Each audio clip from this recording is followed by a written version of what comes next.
Welcome to this week's Movie Math, giving you an in-depth analysis of the box office for the weekend of November 30th, where audiences continue to enjoy leftovers from before Thanksgiving. That's right, while your old turkey won't last more than a week, Twilight, Skyfall, and Lincoln topped the box office for the third week in a row. With something for everyone, this trifecta powered last holiday weekend to a new record for Thanksgiving, and this weekend is still outpacing last year by a whopping 45%. Previously, I'd said the final Twilight would match the 700 million worldwide hauls of its predecessors, but since it blew past 700 million this weekend already, expect it to finish close to $1 billion. Meanwhile, Skyfall is pretty much guaranteed to cross the $1 billion mark at this point, practically doubling the worldwide hauls of both Casino Royale and Quantum of Solace. That would mean 2012 will contribute at least 4 films to the $1 billion club, more than any other previous year. And with The Hobbit and IMAX 3D on the horizon, it will probably be 5 movies. As for Lincoln, it's on a totally different scale as it approaches the 100 million mark. While the film is yet to open internationally, which isn't surprising considering its subject matter, it has passed the domestic hauls of Spielberg's 2 previous films, Warhorse and Tintin.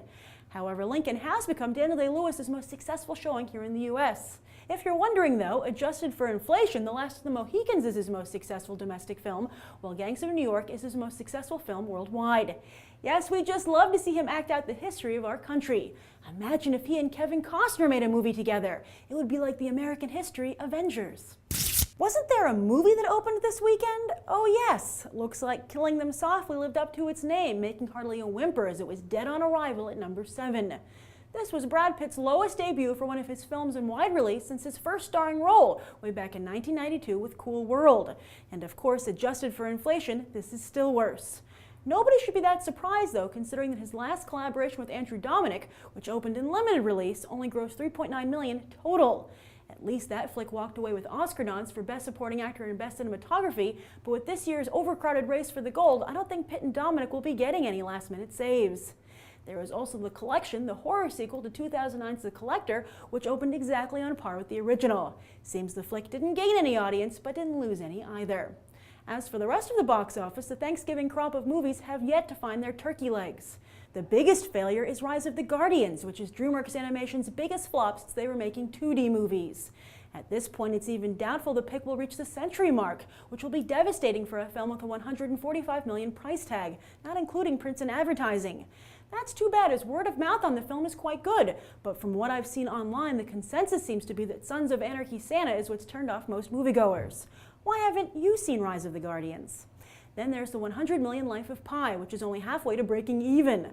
Unless Life of Pi gets a slew of nominations, this flick, along with Cloud Atlas and last year's Hugo, could very well end the era of the expensive prestige pick before it really even begins. It's no real surprise that the Red Dawn remake has failed to take off, but what is surprising is that Silver Linings Playbook actually dropped by about 20% this weekend. Still in just limited release, the Weinstein Company was hoping to use the laws of supply and demand to help build awards buzz, but there doesn't seem to be much demand.